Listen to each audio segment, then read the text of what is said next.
good warm-up drill to just help you get used to moving all of your limbs simultaneously, which is something that for a lot of people first starting in jiu-jitsu is kind of alien, kind of foreign. A lot of sports, your limbs move at varying levels, right? So if I'm playing basketball, my arms would be doing a lot more than my legs will. My legs will be running, but that's a monotonous movement that I'm used to.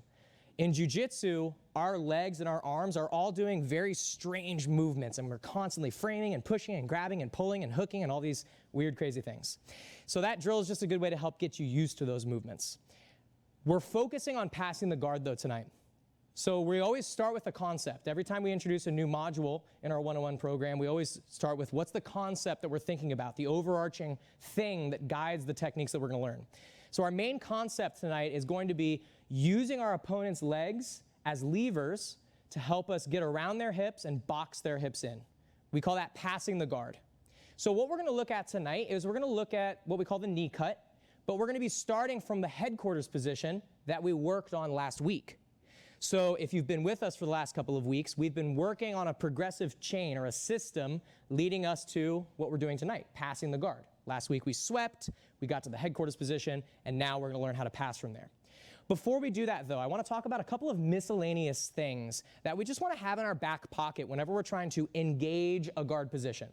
So we're going to start with what we did last week with the guard pull. So we're facing our opponent, and our opponent creates a 2-on-1 grip on our arm, and they sit back to a seated position. So my partner has just pulled me into a guard. In this case, he's in a seated guard. So we're going to start from right here. And the reason I want us to start from right here is because you actually don't have as many advantages as you may think you do. If I'm trying to get around his legs and pin him down on the ground, it's actually going to be a little bit tricky for me if I don't know what to do now, because his back is not on the floor, he's grabbing my wrist, and he has a lot more offensive maneuvers that he can utilize. So what we're going to do right now is we're just going to understand how to get to the headquarters position safely while also trying to eliminate as many dangerous things that can happen to us, sweeps, submissions, things like this. So my opponent's pull guard, the first thing that I need to do is I need to remove the lever control that he currently has. Lever control is where my opponent controls a limb, and by controlling that limb can break my posture, can break my structure, and can manipulate my base. So by just holding my arm, he can start to pull me around, move me, sweep me, and off balance me and all this awful stuff. So the first thing I'm going to look to do is just a simple grip break. If he's grabbing my wrist, my hand's going to come over the top. I'm going to help my buddy out, and I pull my hand to my chest here as my elbow goes forward. Now, as soon as I've broken that grip, I need to get him on his back. There's a lot of ways to do that. One of the most efficient ways is by utilizing what we call the ankle lever. So an ankle lever is where I'm controlling his ankles, and I'm using his legs as a lever to put his back flat on the ground. So if I think about it like I'm trying to lift a big rock, I could stick something underneath the rock and then use it as a lever to help roll the rock back. It's the same thing here. By hooking his ankles, I can now put him flat on his back. Now notice how once I put him on his back, I'm maintaining lever control of my own. I'm controlling levers to his body. We're going to go over one more little piece before we get to the headquarters position, though, and that's going to be what happens when my opponent gets the inside position on my legs. We're going to rotate a little bit here. So if you were with us last week, we had a sweep called the double ankle sweep, where my opponent created an inside position with double hooks. He controlled the lever to my hip, and he externally rotated my knees to sweep me and put me on my butt. So we're going to address the hooks, but we're only going to need to do one of those hooks. And to get our leg away, we're going to do what we call a shin circle. I'm going to demonstrate, and then I'll talk about how it works. So I'm circling my shin over his toes to allow me to get my leg to an inside position. Now, how do I do this? First things first, I want to hunker down a little bit.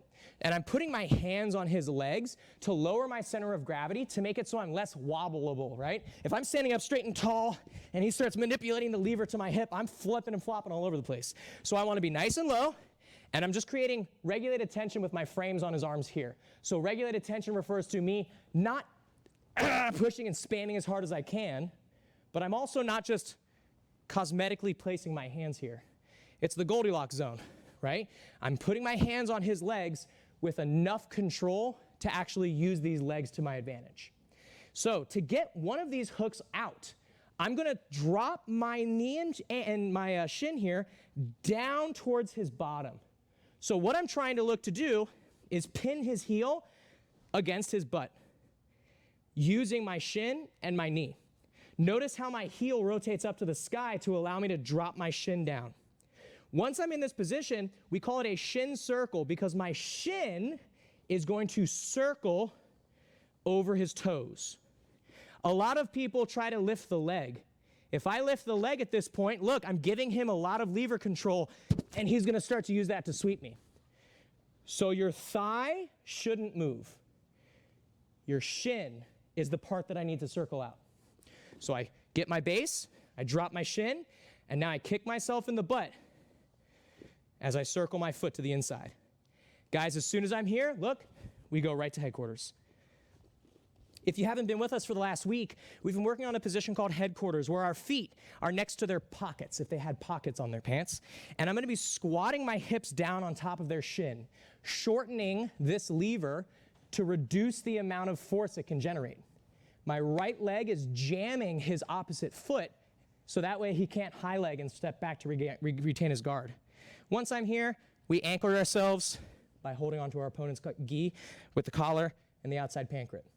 Okay? Again, I'm just utilizing that regulated tension principle of just holding myself in an isolated, isometrically strong position. Okay? I'm not rocking backwards. I'm not going too far forward. Goldilocks zone, just right. Okay? So we're just gonna work to get to this position. And if you saw, there was a lot of little details that I just demonstrated. But these are all very minor, very easy little things to practice. And I want these to become essentially muscle memory. Right? In jiu-jitsu, if we have to think too much about the small little details, then we're gonna be, our brain is gonna be frazzled, right? We're not gonna see what our end goal should be.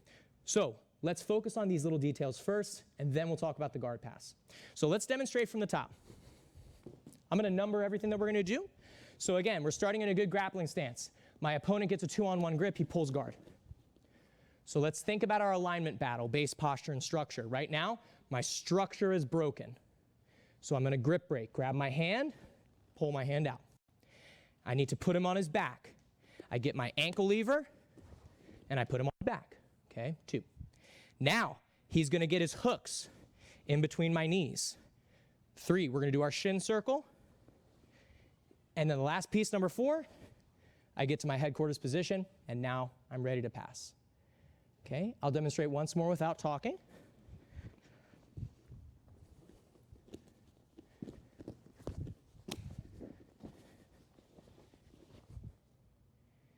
So there's no wasted movement, okay?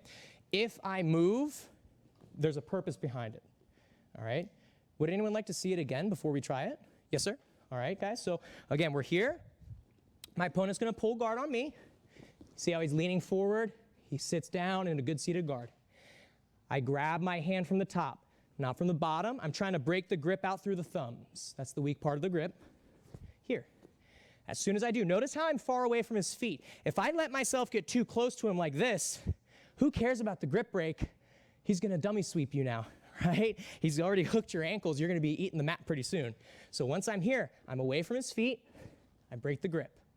I need to put him on his back, so I do my ankle lever. Don't lift with your arms, okay? I say this through experience. And by experience, I mean by seeing somebody tear their bicep by trying to just go here and then deadlift somebody's legs. A previously injured person. Correct. It will not happen to you like that. They're fine now. But don't let it happen, right? Just be smart. If I'm trying to pick up a giant box, I'm not gonna do it like this. And then try to lift my back up, right? Use your legs. Squat down, put him on his back. He gets his hooks in. Brace yourself, shin circle, and then get to headquarters. Now, if you haven't been with us for the last week or so, this will probably be the hardest position to finish in, is the headquarters position, and we'll work with you and we'll get you to this spot because we're gonna pass from here, okay? Any other questions, guys? Yes, ma'am. Shin circle, I want everyone right now, shin circle with your right leg. Okay?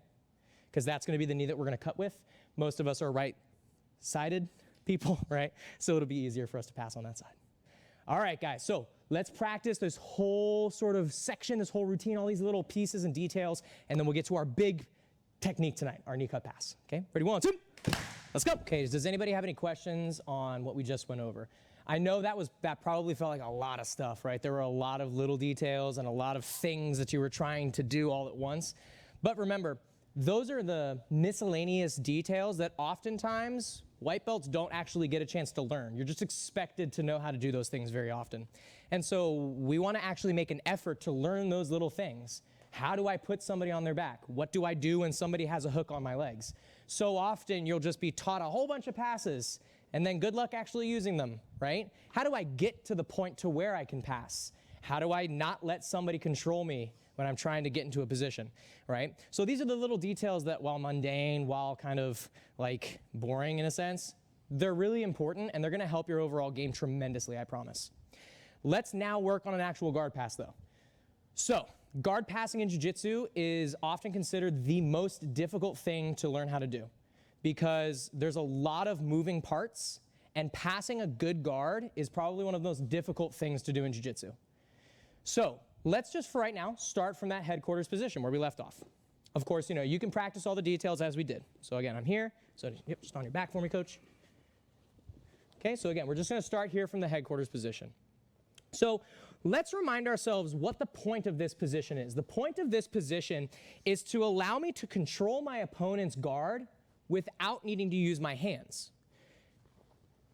A lot of the passes that we've looked at thus far in the 101 class have been utilizing hands to control our opponent's levers, right? Using leg drags from here, using X passes from here, and the like. If I maybe want to use a stronger structure to control his body, my hips are just as good at controlling his legs as my arms will be. From this position, I'm shortening the length of this leg to make it so that the potential lever that he can use to knock me around is halved, right? It's basically like I'm cutting his leg off at the knee. My right leg is externally rotating his leg to such a degree that it's like throwing a wrench in the gear. He's not gonna be able to step that foot on me very easily anymore. If I'm here, then he can step the foot back on, and now look, he's created a frame. So what we're gonna do from here, there's a lot of guard passes we can do from this position. There's like 4 main ones, and we'll try to get to some of them, but we're gonna focus first on the knee cut. The knee cut is a guard pass that many of us have seen in a slightly different context. That context being coming here to the inside position and coming in for our knee cut. But we're gonna attack it from the headquarters tonight. I'm gonna demonstrate it first, and then we're gonna talk about how it works. Okay, so I'll go slow. It's gonna look something like this.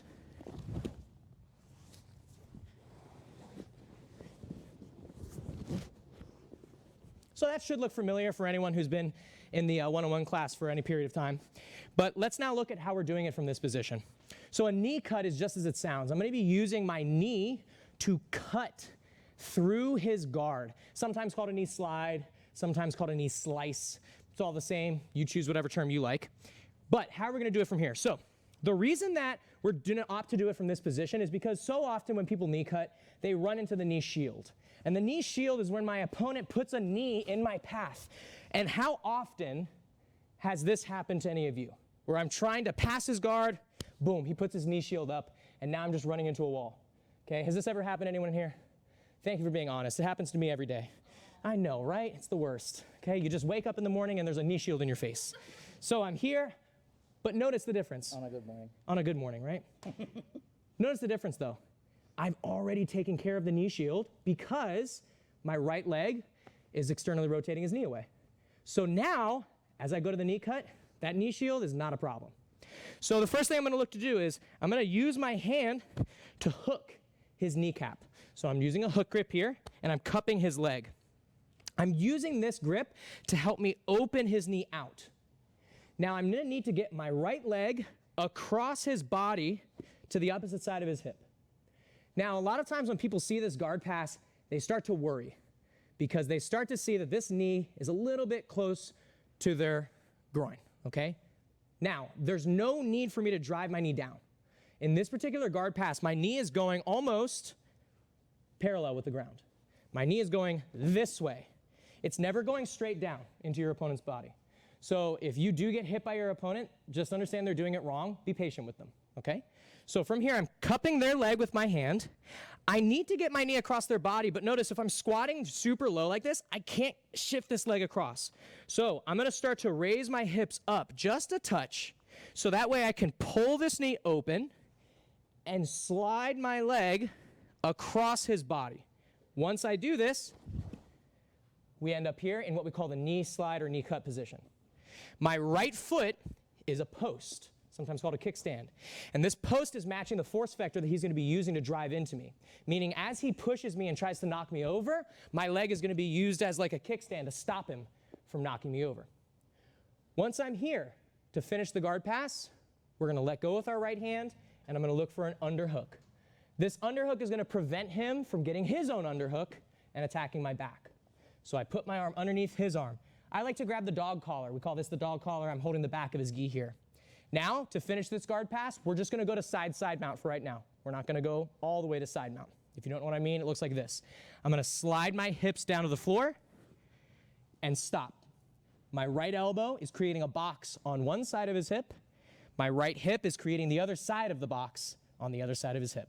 This is where we're going to stop for right now. We call this the side mount. Okay? From this position, I'm consolidating the guard pass by focusing on hip control.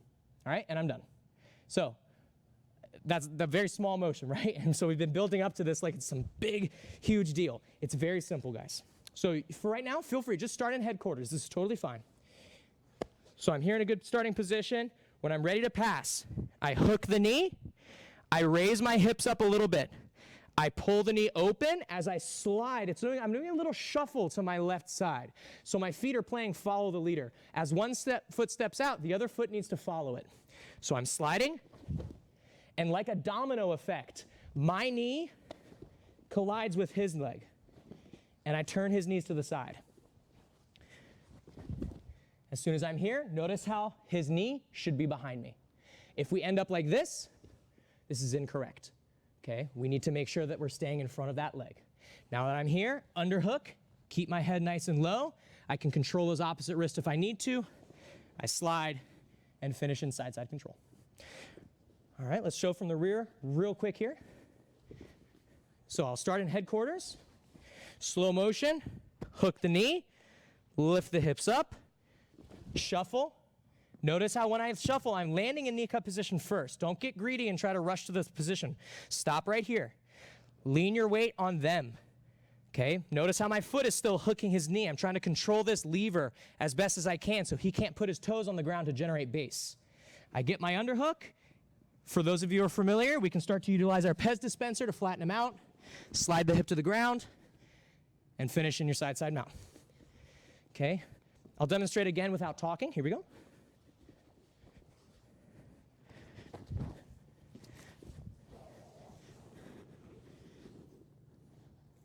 And now I'm done. Okay? So, does anyone have any questions before we start drilling this knee cut? Would anyone like to see it again?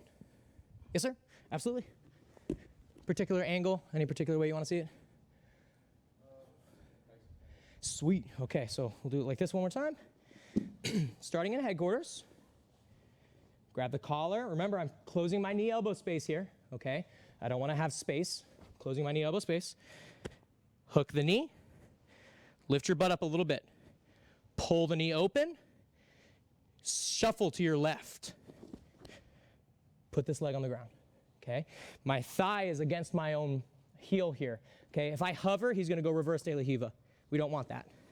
So I'm sitting my heel against my bottom. I get my underhook, start to get my head low. Now I slide my knee and hip down to the ground. Any questions? Yes, sir. You're doing same side collar grip? Same side collar grip. My underhook, you can go for the dog collar here if you want to. That's fine. I don't need to do that though. I can just grab the shoulder, or I could even, grab the belt and use my high elbow to keep his arm away from me. I just don't want him to get an underhook on me as I'm passing. Okay, guys? Now, we're going to continue practicing this throughout the week, okay? So we're just introduced to this concept tonight, or this pass for tonight. We're going to continue practicing this one throughout the week. So you're going to get better and better and better at it. Let's get to work. Ready? 1, 2. Here we go. All righty, guys. So does anyone have any questions before we move into rolling? Sorry, can you do the transition one time? The transition from where? From like when you go down into the knee cut? Yeah, for sure. So if coach is on his back here, so the question was transitioning from this position into the knee cut, and that is, as you guys are probably learning, that is the most difficult and annoying part to learn, is transitioning from here to shift your weight all the way to the other side. So one of the easiest ways that I can tell people to do it is to lift your hips up a little bit. So that way my legs are more mobile. A good rule of thumb is try to pass people's guards with your hips, not so much with your arms, right? If you're trying to use your arms to push limbs and stuff like that, then you're not gonna be quite as efficient as just using your legs and your hips to pass. So when I'm here, I lift my hips up and I'm opening and sliding. And notice I went to a lot of groups and I addressed this with all of them. When I get to this position, I'm leaning forward, okay? If I'm upright like this, I've defeated the entire purpose of doing this guard pass the way that we've been doing it, because then he just inserts the knee shield. So look, I'm leaning my weight onto him, so that way that leg is now behind me. Okay, then I get my underhook, and I start to slide my hips through. So it's those little details that are really gonna add up, guys. I just wanna ensure that as I'm doing this pass, I'm taking my time with it, right? Your center of gravity, as a beginner, your center of gravity in jiu-jitsu is not where it should be. Okay, you don't really have a good sense of where my weight is shifting, and that's why sweeps happen so commonly. So when I'm doing this guard pass, I want to keep my center of gravity as stable as I can. If I start passing and I'm like leaning over here, then yes, he's just gonna hip shovel and roll you off. So I always want to be as compact and as tight as possible as I'm passing the guard. We're gonna continue working on this, guys, don't worry. We're gonna start rolling now though, but we're gonna continue practicing passing from this position next class as well. All right, guys? Any other questions? Let's get water and mouth guards. Ready? 1, 2. Let's go.